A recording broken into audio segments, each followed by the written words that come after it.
नमस्कार प्यारे बच्चों।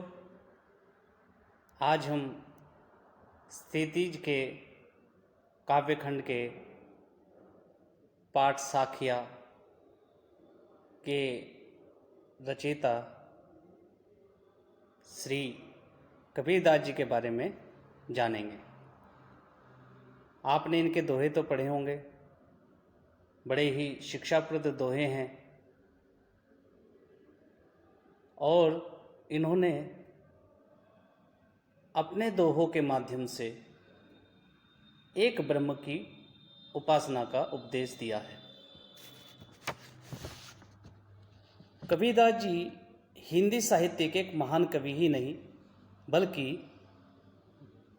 वेदांत विचारक एवं समाज सुधारक भी थे। उन्होंने अपनी कल्पना शक्ति और सकारात्मक विचारों के माध्यम से कई रचनाएं लिखी और भारतीय संस्कृति के महत्व को समझाया। भक्ति काल के प्रमुख कवि कबीरदास जी ने अपनी रचनाओं के माध्यम से लोगों को जीवन जीने का सही मार्ग समझाया। इसके अलावा उन्होंने अपनी समाज में प्रचलित जातिगत भेदभाव, ऊंच नीच आदि बुराइयों को भी दूर करने की कोशिश की। इसके साथ ही हिंदी साहित्य को समृद्ध बनाने में अपना महत्वपूर्ण योगदान भी दिया। कबीरदास जी को कई भाषाओं का ज्ञान था और जो उनकी रचनाओं में झलकता भी है। उनकी रचनाओं और दोहों में ब्रज, हरियाणवी, पंजाबी, हिंदी, अवधी, राजस्थानी समेत खड़ी बोली देखने को मिलती है। आपको बता दें कि कबीरदास जी भक्ति काल की निर्गुण भक्ति धारा से प्रभावित थे। उनका प्रभाव सिख, हिंदू और इस्लाम तीनों धर्मों में देखने को मिलता है। वही कबीरदास जी के उपदेशों को मानकर कोई भी व्यक्ति अपने जीवन को बदल सकता है। तो आइए जानते हैं कबीरदास जी के महान विचार के बारे में। अब थोड़ा सा इनका परिचय आपको हम करा देते हैं। आपका नाम संत कबीरदास था और जन्म 1398 लहरतारा ताल काशी में हुआ। पिता का नाम नीरू था, माता का नाम नीमा और पत्नी का नाम लोई था।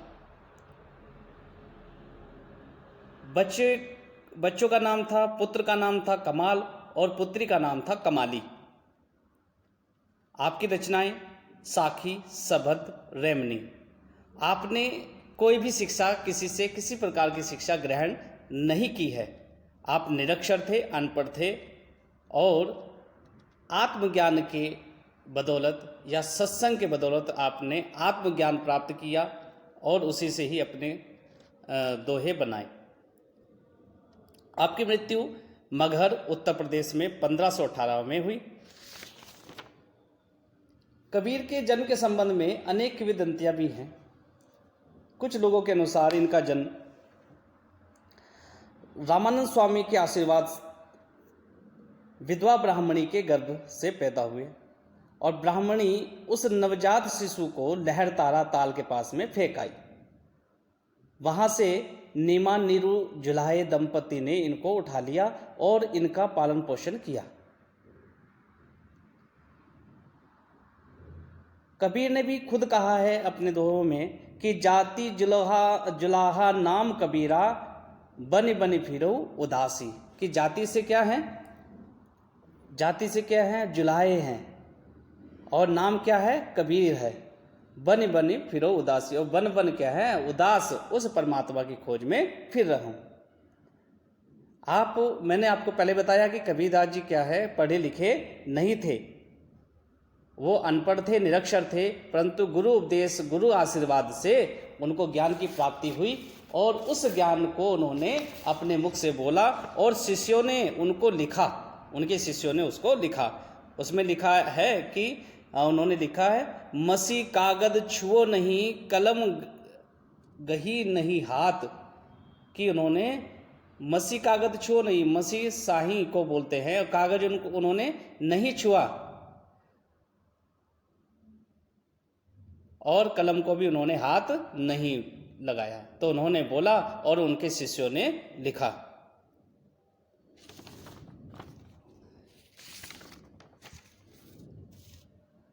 कबीर के जन्म और मृत्यु के बारे में अनेक किंवदंतियां भी हैं और ऐसा भी कहा जाता है कि 1398 में काशी में उनका जन्म हुआ और सन 1598 के आसपास उनकी मृत्यु हो गई। कबीर ने किसी प्रकार की शिक्षा नहीं पाई, परंतु सत्संग, पर्यटन तथा अनुभव से उन्होंने ज्ञान प्राप्त किया था।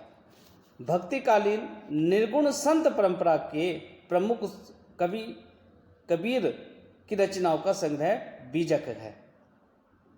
कबीर अत्यंत उदार, निर्भय, सदग्रस्त संत थे।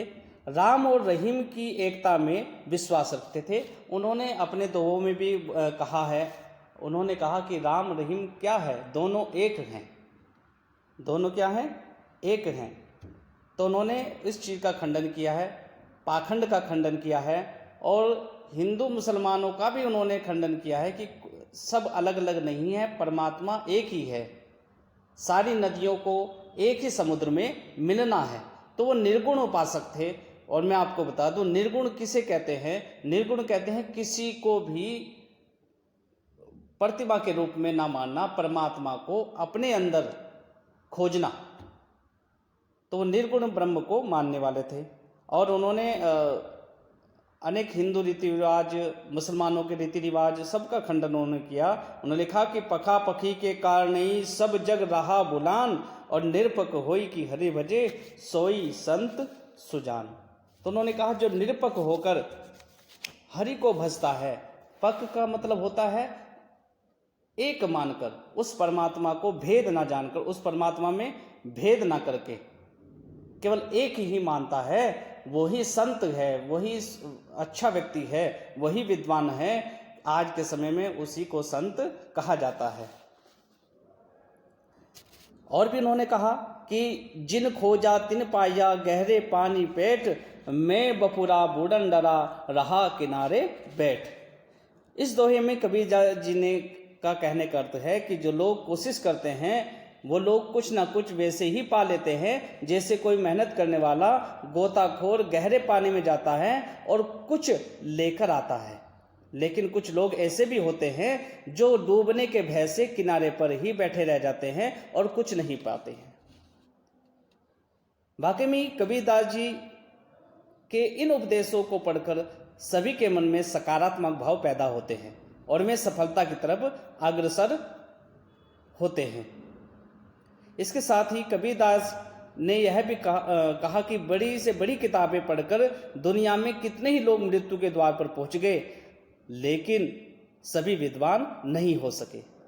कबीर मानते थे कि अगर प्यार के केवल 2.5 अक्षर ही अच्छी तरह पढ़ लिए जाएं, अर्थात प्यार का वास्तविक रूप पहचान ले तो वही सच्चा ज्ञानी होता है। आपकी पुस्तक में भी है, प्रेमी ढूंढत मैं फिरूं, प्रेमी मिले न कोई, और प्रेमी को प्रेमी मिले सब विष अमृत होए। अगर प्रेमी को प्रेमी मिल जाए तो जितना भी हमारे अंदर अज्ञान रूपी विष भरा पड़ा है वो ज्ञान रूपी अमृत में बदल जाता है। और उन्होंने कहा कि पोथी पढ़ पढ़ जग मुआ, पंडित भया न कोई, और 2.5 अक्षर प्रेम के पढ़े सो पंडित होए। तो उन्होंने प्रेम को ही सब कुछ माना है। उन्होंने कहा कि ये प्रकृति, ये वस्तुएं, ये जो है, और ये पशु पक्षी, इनमें क्या है? आपसी प्रेम है, और प्रेम की वजह से ही हम संसार में हैं। कबीरदास जी के कहे गए उपदेश वाकई प्रेरणादायक हैं। इसके साथ ही कबीरदास जी ने अपने उपदेशों को समस्त मानव जाति को सही मार्ग पर चलने की प्रेरणा भी दी। इसके साथ ही अपने उपदेशों के द्वारा समाज में फैली बुराइयों का कड़ा विरोध भी जताया और आदर्श समाज की स्थापना पर बल दिया। इसके साथ ही कबीरदास जी के उपदेश हर किसी के मन में एक नई ऊर्जा का संचार करते हैं। तो आशा है कि आपको जितनी भी जानकारी मिली होगी वो आपको अच्छी लगी होगी और आप कबीरदास जी के दोहे पढ़कर अपने जीवन को सकारात्मक बनाइए और ये निश्चित है आपको अपने जीवन में सफलता अवश्य ही मिलेगी। धन्यवाद।